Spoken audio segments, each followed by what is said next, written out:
Ang susunod na programa ay rated PG.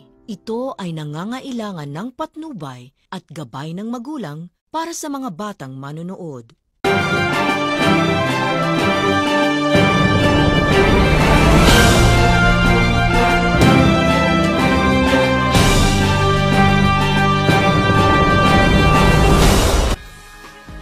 Magandang araw, Pilipinas! Mayong adlaw, Coronadaleños. Kami ang inyong kambalitaan. Ako si Christian R. Agapay. At ako naman si Nino Manisido. At ito ang RMCBC, Tinig ng Masa, Balitang Sariwa.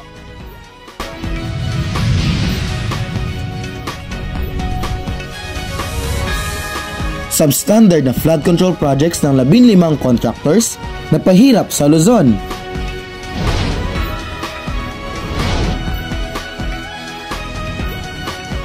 Malakas na lindol yumanig sa Cebu. Maraming nasawi at sugatan.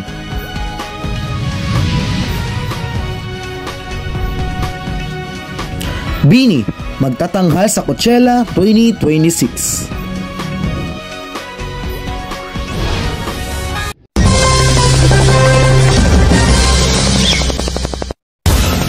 Magandang araw, Coronadaleños. Narito ang mga panahing balita.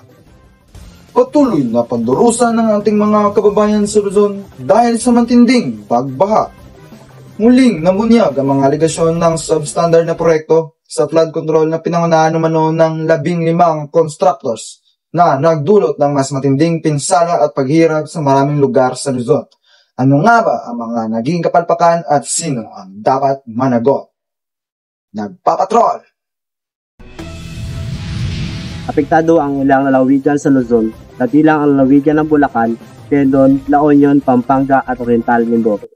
Ang mga proyekto na ilang konsak na Geomanoy Ghost Project na nagkahalaga na hindi bababa ng 100 bilyon mula noong 2022 at naglalayong protektahan ang mga komunidad mula sa baka. Ngunit lumalabas na ang ginagamit ng substandard ay materyales na hindi sumusunod sa tamang spesifikasyon. Dahil dito, hindi kinaya ng mga flood control structures ang malakas na pag-ulan na nagresulta sa malawakang pagbaha at pagsira ng mga bahay, mananim at infrastruktura. Kasalukuyan lang nagsasagawa ng investigasyon at Senate hearing upang alamin ang naging kabayaran at managot ang dapat managot. Nananawagan ang mga Pilipino para sa agarang tulong at justisya. Ako po si Teo Setong, nagbabalita RNC Case. Tungayan pa ang ibang balita sa pagbabalik ng RMC BC.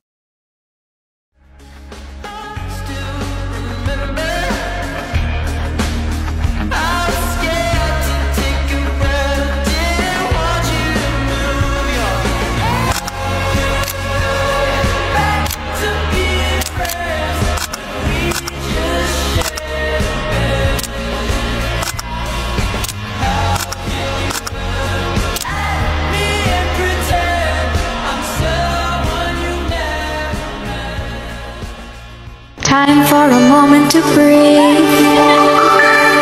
Follow me and see. Relax with natural tea. Sea to green tea. 100% natural tea. Brew fresh for you and me. Enjoy relaxing with natural tea. Relax the natural way with C2.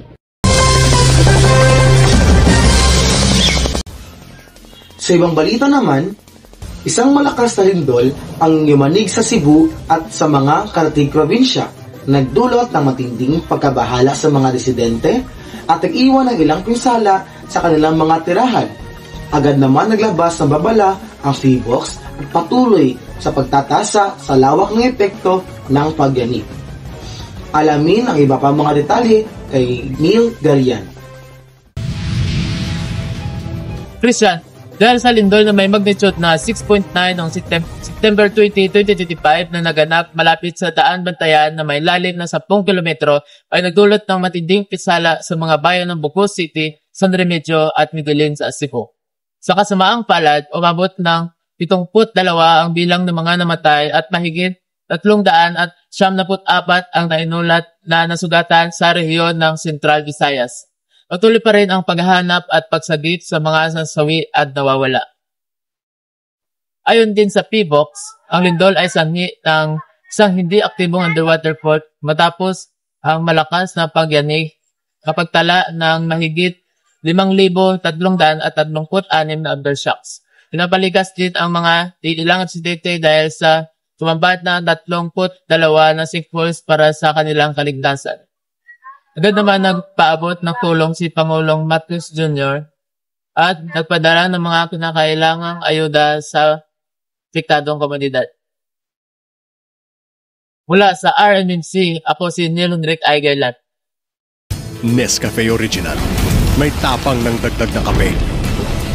Kaya kapeng-kape ang sarap at aroma. Muli tayong babangon. Nescafe Original. May tapang na di susuko.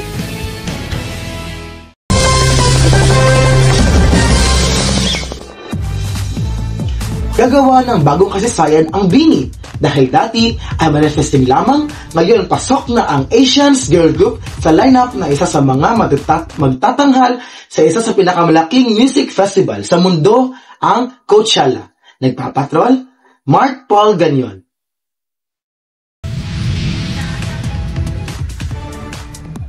Sa makasasayang tagumpay para sa OPM at K-pop industry, ang all-female Filipino group na Bini ay opisyal na kabilang sa mga performer ng Coachella Valley Music and Art Festival 2026 sa California, USA. Pinumpirma ito ng ABS-CBN-PR sa kanilang TikTok account. Ayon sa kanilang payag ng grupo, ituturing nilang dream come true ang pagkakataong ito. Kanila, layunin nila makikita sa mundo ang talento at galing ng mga Pilipino sa larangan ng musika. Gaganapin ang Coachella sa Indio, California mula sa ika-10 hanggang ika-19 ng Abril, taong 2026. Patuloy namang ipinapakita ng Bini ang kanilang paghahanda para sa naturang international event. Ako po si Mark Paul, Gagnon, nagbabalita. RMC BC. Yan ang mga balitang binantayan namin para sa inyo. Ako si Christian Aragapay. At ako naman si Nino Malisido. At ito ang RMMCBC, Tinig ng Masa, Balitang Sariwa.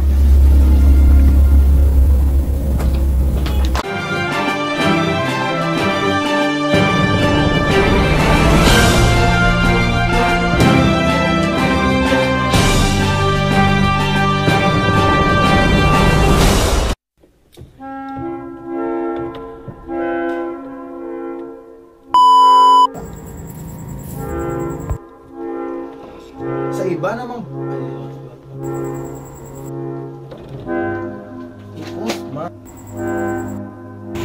Dire ko matulog. Okay. Apa naman? 1, 2, 3. Uy, ate, ang kape mo.